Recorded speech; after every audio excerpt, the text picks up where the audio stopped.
What if I told you that your entire life could look unrecognizable by the end of this year? If only you stopped waiting to feel ready, not next week, not after the heartbreak heals, not when you feel more confident. Now, 2025 doesn't care about your excuses, but it's offering you a clean slate. So the real question is, will you take it? We all reach that moment. A silent stare into the mirror. The creeping awareness that everything needs to change. But reinvention? That's not about flashy goals or overnight success. It's about the small, soul-shaking decisions that compound day after day. This video is not a motivational rant, it's a roadmap.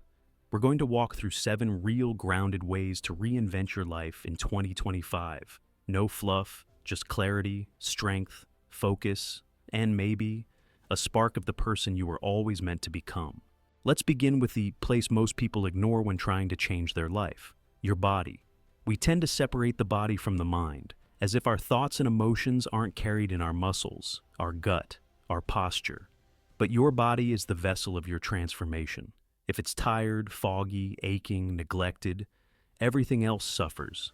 Seneca once said, "It is essential to discipline the body, for it is the body that must obey the soul."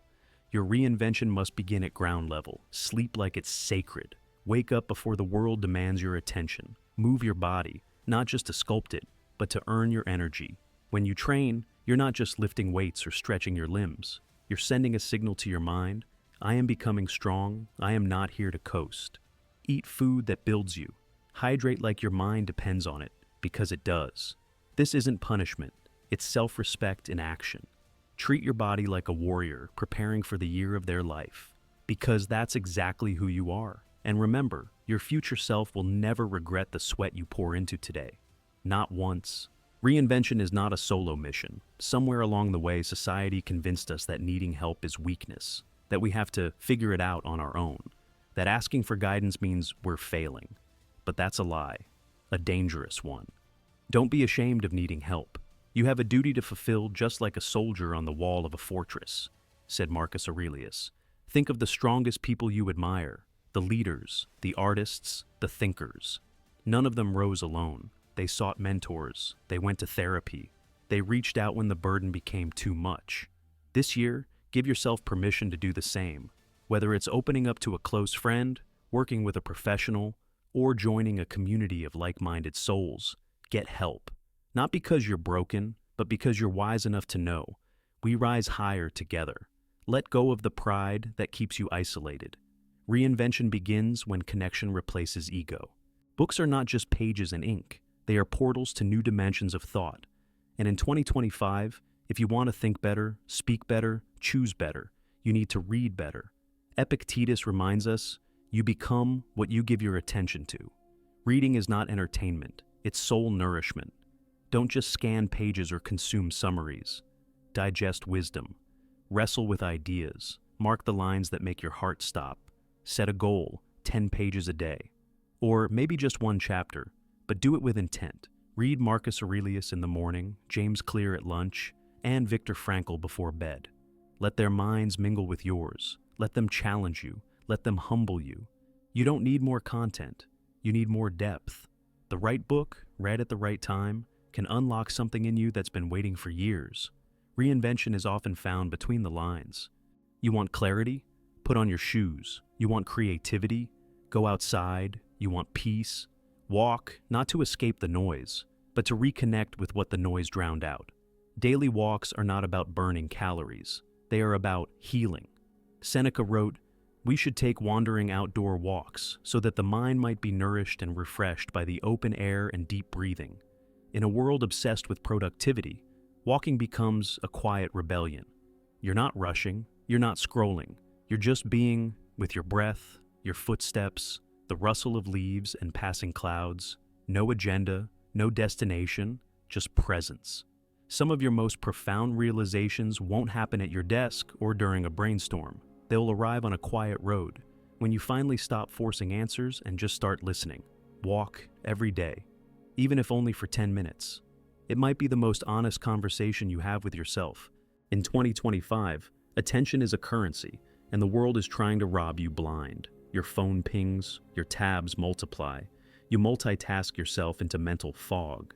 But here's the truth. You can't build a meaningful life if you're scattered in 100 directions. Marcus Aurelius liked to remind us, if you are distressed by anything external, the pain is not due to the thing itself, but to your estimate of it, and this you have the power to revoke at any moment. Reclaim your focus like it's your superpower, because it is. Set boundaries with your tech. Block time for deep work. Create rituals around your mornings. Focus is the new freedom. When you give one thing your full attention, your writing, your training, your healing, you step into flow. And in flow, we remember who we are. Reinvention doesn't happen in the noise. It happens in the stillness of full presence. Perfection is a slow form of self-sabotage. It convinces you that if it's not flawless, it's not worth starting. That if you can't do it right, don't do it at all. But guess what? Life doesn't reward perfection. It rewards action. Epictetus said, "Don't demand that things happen as you wish, but wish that they happen as they do, and you will go on well." Reinvention will be messy. You will fall short. You will miss days. You will lose momentum.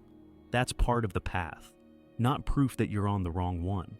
Give yourself room to try, to fail forward, to stumble and stand again. What matters isn't how perfectly you perform, but how consistently you show up. Start small. Celebrate the wins. Laugh at your mistakes. Progress is made by those who keep going without needing applause.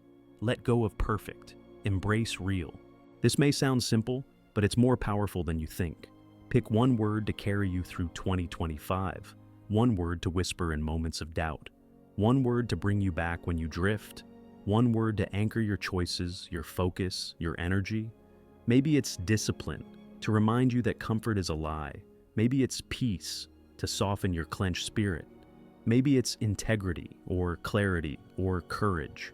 Epictetus also said, first say to yourself what you would be, and then do what you have to do. Write it somewhere you'll see every day. Speak it aloud before bed. Let it become your internal compass. In the chaos of reinvention, that word becomes your lighthouse. Reinvention is not an event. It's a devotion. It's the daily decision to rise when it would be easier to settle. It's uncomfortable, lonely at times, but deeply worth it. Treat your body like a temple. Ask for help. Read like your future depends on it. Walk, focus, embrace your flaws, and carry a word like a torch. If you do these 7 things, your life in 2025 won't just change, it will elevate. If this video gave you something to reflect on, something to feel, then please give it a like and subscribe to the channel. There's another video waiting for you on the screen right now. Go watch it. It just might change the way you see your world. Until next time. And as always, stay stoic.